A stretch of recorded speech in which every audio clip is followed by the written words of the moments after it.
So several years ago, my wife and I went to Jerusalem, and one of the top highlights of our entire trip was doing these tunnel tours that take you on these underground tunnels underneath the Wailing Wall, or the Western Wall in Jerusalem.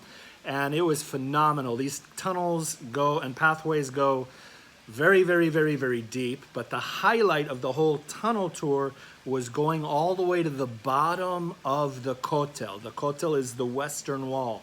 The very, very bottom, there is a massive, massive, massive stone. And they're not really sure how it got there. And it looks different than all the other stones. All the stones on top of it are built and designed differently. This one stands out. It's very unique, very different. Not only do they not know how it got there, but they have theories. So one of the theories is that Herod put it there. King Herod, who was a Jewish king, but who worked for Rome, essentially, and was a master builder, by the way. This is Herodian stones. And Herod, and so the next question is, well, how did they lift it and transport it and bring it here? It's massive.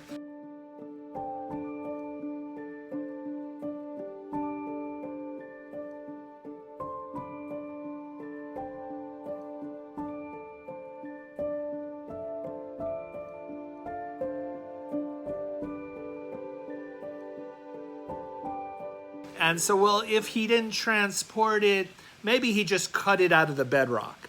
The problem is that the stone's quality is very different than the quality of the bedrock. It's clearly a higher quality. So that's the big mystery. Not only do current day archaeologists think that this is Herodian structure, but they went as, just in the recent last few years, the standard theory is expanding to include Baalbek, Lebanon.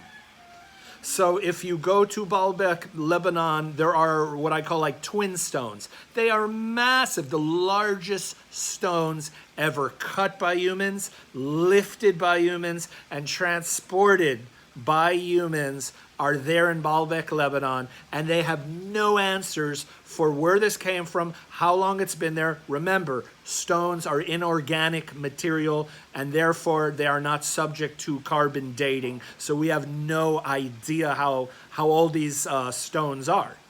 Did they belong to Herod? Did they belong to Solomon? Did they belong to pre-Solomon, going into the ancient days? Well, the archaeologists today, because they have no answers, are like, we see a similarity between Jerusalem stone and the stones we've been seeing in Baalbek, Lebanon. It must be from the same origin or the same designer or engineer, and therefore we're attributing it to King Herod.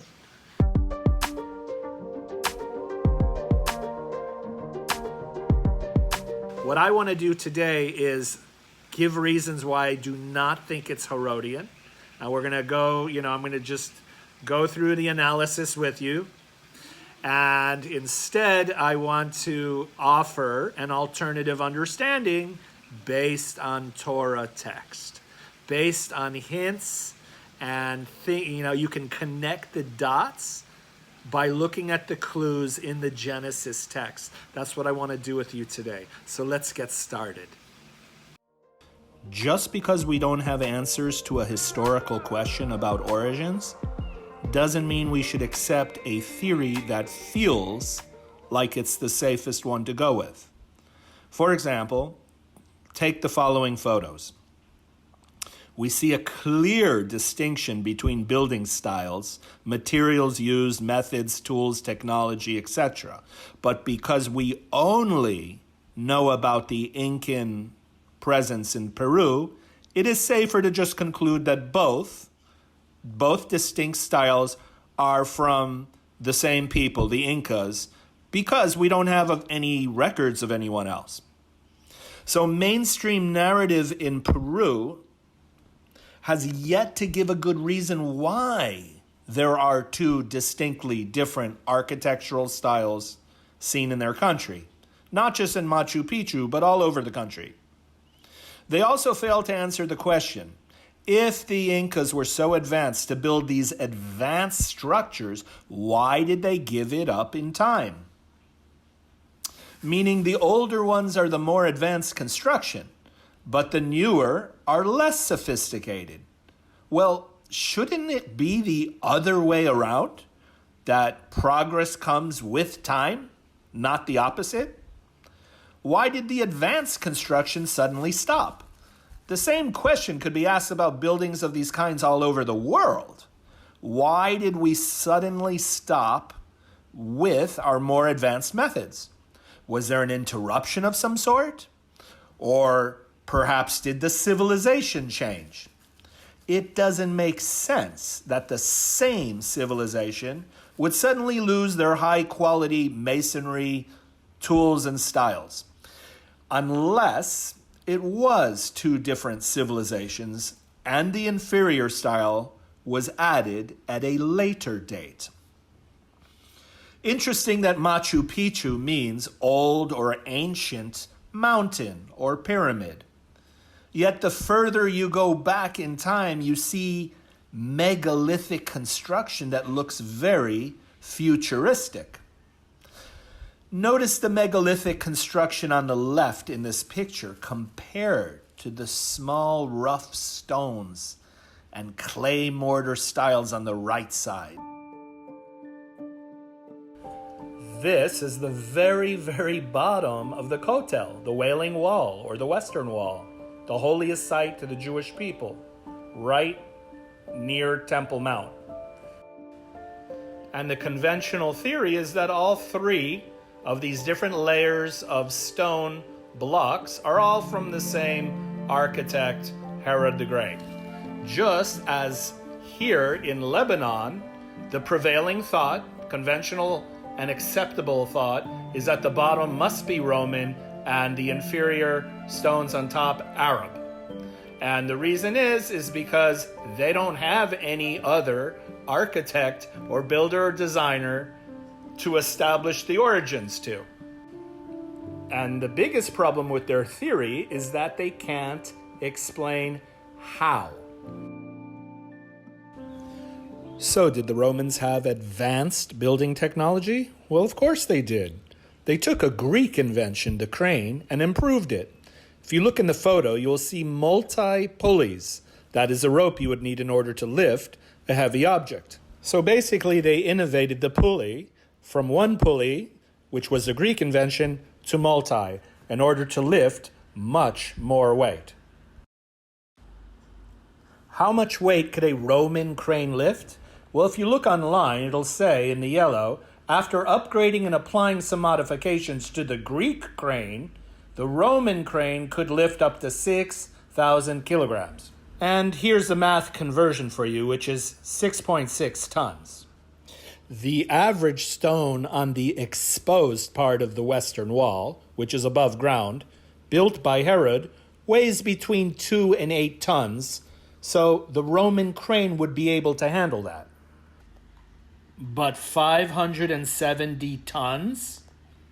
Let's put things into perspective for a second. Let's go back to Rome itself, and we see that the largest stone in Rome, built by the Romans, is 53 tons. The largest stone on the Great Pyramid of Egypt is around 70 tons. But 570?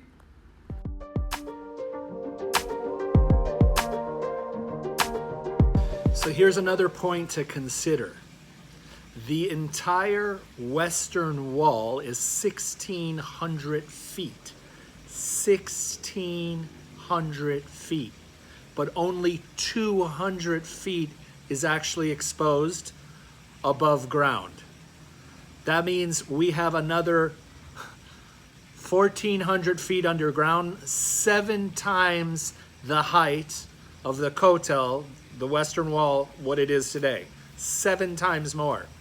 My point is this: the majority of it is underground, and only some of it is excavated. That's what we see in the tunnels is not the entire excavation. So when our bottom now is not the actual bottom. It's estimated that there's another 10 levels going down where we stopped excavating. And if we already hit a immense monolithic structure, a stone weighing 570 tons, you can imagine what the other stones might look like, because as you build down, your stones get bulkier. You always leave the largest, bulkiest ones for the bottom, right? So you can imagine if there's 10 more levels, what that might look like. It would probably resemble the temple in Baalbek, Lebanon, where those are the largest carved stones that we know of on the planet. So the temple in Jerusalem underneath, we have no idea what's there, but all I can say is this. It is at this point beyond the league of Herod the Great.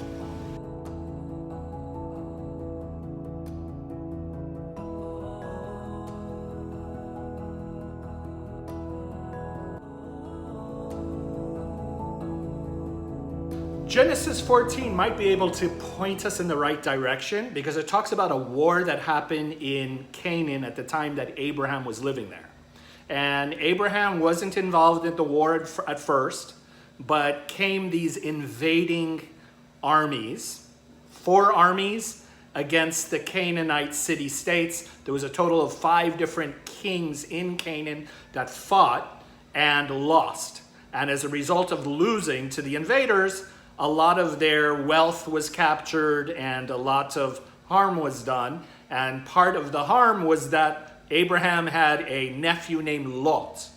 And Lot was captured as a prisoner by these invading kings and their armies. So Abraham gets together a little over 300 of his own men and says, let's go at it. Let's do it now. Abraham then defeats all the kings. And when he comes back to Canaan, they're so impressed, the residents there, that one of the local kings escorts Abraham to be blessed by the high priest, who is a king of Salem. And he is none other than Melchizedek.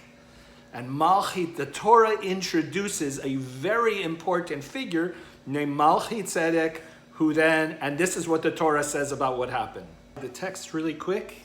And King Melchizedek of Salem, all the sages of Israel say that Salem is Jerusalem. And notice it says King Melchizedek. Why is this important? Because he's a high priest and a king at the same time.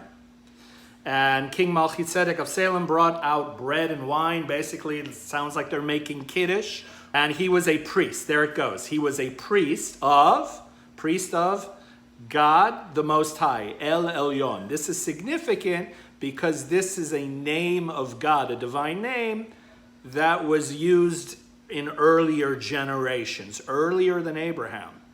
He blessed him. Melchizedek blessed Abraham by saying, blessed be Abraham of God of Most High. He's linking and making a connection, basically saying the same God, the same school of thought that I come from, you, Abraham, you're a part of that lineage, which we'll talk about in a moment. And then if you go down to verse 20, and blessed be God of the Most High. Now he's blessing Hashem, who has delivered your foes into your hand. And Abraham gave him a tenth of everything. Giving someone a tenth means tithing. So what do we learn about Jerusalem here is that it pre-existed. It was already an ancient holy place before our ancients even knew about it. Meaning, it was already an ancient place to our ancients. So Melchizedek is the ancient of the ancients. Not only was it an ancient place, but it was a temple area. The oral tradition says that Melchizedek built walls around his temple. The Ramban says that Jerusalem was already known in the region. Long before David and Solomon, it was a holy place. Why do you think the kings of Canaan brought Abraham to be blessed there? It was already a holy place, a place to receive blessing. Walls were built. So building was involved by Melchizedek. And this is very, very crucial because of the next detail. The oral tradition unanimously all say that Melchizedek was Shem. Who was Shem? The son of Noah, the son of Noach. So what is the significance of linking Melchizedek to Shem? Well, first, I know many of you are thinking, who are well versed in the Bible, know that there's 10 generations between Shem and Abraham. So God only knows how Shem could have been living still in Abraham's generation. So what I want to do is clear that up. And in the Torah, there's two approaches to Torah. There's where you're looking for literal truth in the text, and then when you're understanding what I call conceptual truth. A conceptual truth means there's a truth hidden in the verse, in the context of the story. Conceptually, it's the deepest truths there are in the universe. But what we should not do when we study Torah is try to make fact out of it, historical fact. We're not looking for literal facts. A conceptual truth implies that there is a relationship. And that's what the Torah, or the oral Torah, is trying to tell us. There is a relationship between Melchizedek and Shem. What exactly is that relationship? Well, in the oral tradition, Shem, the son of Noah, and another descendant of Noah and Shem is Ever. And we have what they call the tents of Shem and Ever. They were ancient wisdom schools, ancient academies. So long before Abraham discovered God, there was already knowledge of God. There was already wisdom schools. And even Abraham, Isaac, Jacob, they were trained in these wisdom schools. This is all according to the oral tradition. This is not some kind of obscure idea. It's very well known to the very, very religious Jews of today. So Shem had a wisdom school, and Melchizedek was the chief rabbi now of that wisdom school, of that yeshiva. More like a high priest. We don't say chief rabbi in those days. High priest and king means he represented the school of Shem. Do we see this in other areas of the Torah? Absolutely. We see it everywhere. When Hillel and Shammai in the Talmud, these two rabbis that have, they're always taking opposing views, and they're arguing in the Talmud, we're not supposed to always believe literally it was the real Hillel and the real Shammai arguing. Sometimes it was Beit Hillel and Beit Shammai. It was the school of Hillel, the school of Shammai. So when we read that these two rabbis, these sages are arguing, it's their ideologies. It's the two schools debating. It's the same with every prophet in Israel. Every prophet in Israel had a wisdom school, had a yeshiva. It was the school of Isaiah, and they had disciples, and they had students. And so usually the students were linked to the name of their Rebbe, their teacher, their master, right? So Melchizedek, was he literally Shem, or was he the embodiment, the head, the Rosh of the school of Shem, right? And we see this a lot in Judaism. So now that we got past that discrepancy of the years and the age, meaning don't be too attached to literal truth, go into what is the Torah implying. The Torah here is implying a relationship, a link, a necessary link. Now, to backtrack, Shem was one of the few to survive the flood. What does that mean? This is another thing that the Torah is trying to associate Melchizedek with.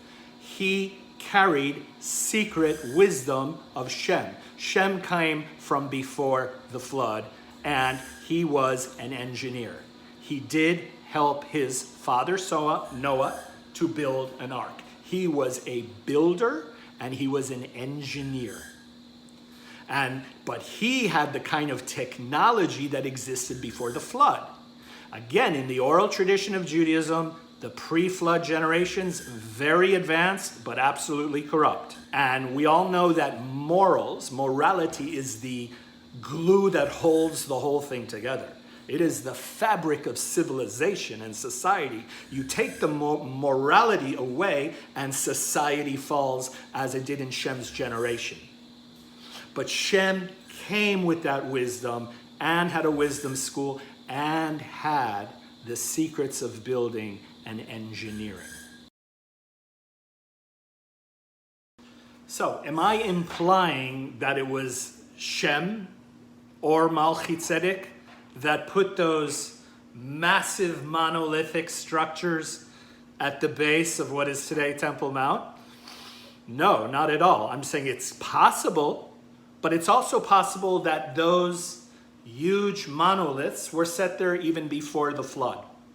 Not necessarily built by Shem or Melchizedek. And the reason I say that is because in Lebanon, if we return to Baalbek, Lebanon, there are some legends, some folk tales in the region of Baalbek Temple. And if you were to ask some locals who have a memory of those legends, they'll tell you that there's huge stones that have been cut already but haven't been transported. And they've some already cut and removed, some are halfway removed, some are still in the earth. But basically the legend says that the workers never finished. And this is from a time of long, long ago, ancient days, where the workers were building something and they never finished because something interrupted them. And the last thing I want to say is that if we're going to make the assumption that it was King Herod that built those massive, carved and transported and lifted those massive monolithic stone blocks, then we have to raise the question, how come he didn't do so for any of his other works around Israel? We're talking Caesarea, which is a port city to Caesar. You would think he'd want to honor the head of Rome with these great, grandiose stone cuts. And you would think Masada was his winter palace. When it got too cold in Jerusalem and in Jerusalem, he went to the palace he built for himself on top of a pre-existing mountain, Masada. And he didn't only build a palace on a pre-existing mountain, he actually built a mountain in Tekoa. If you're familiar with Tekoa in Israel, it's called the Herodium. It's an artificially built mountain where he built a palace for himself and where he would be buried ultimately. So it's his tomb, it's his palace, and it's a fortress. So my question is like this. Well, if he was a narcissist, where's the narcissistic building? Meaning he saved his best engineering for a temple to Hashem, a temple to God, and he didn't do so for himself because of his modesty, because he was humble. I don't think you can use the word humble, humility, and modesty in the same sentence as Herod. So the question I return to again and again is, where are those stone structures in Masada? Not one. Where are they in Caesarea? Not one. Where are they in the tomb he built for himself on his artificial mountain? Not one. And we're still going to attribute those megalithic stones to King Herod? Okay. You play the staying safe game while the rest of us follow the road of inquiry, curiosity, and a search for truth, even if it makes us feel a little uncomfortable. God bless, stay safe, stay healthy, stay well, and don't be a stranger, be a friend. Come by the YouTube channel anytime you want, and take care.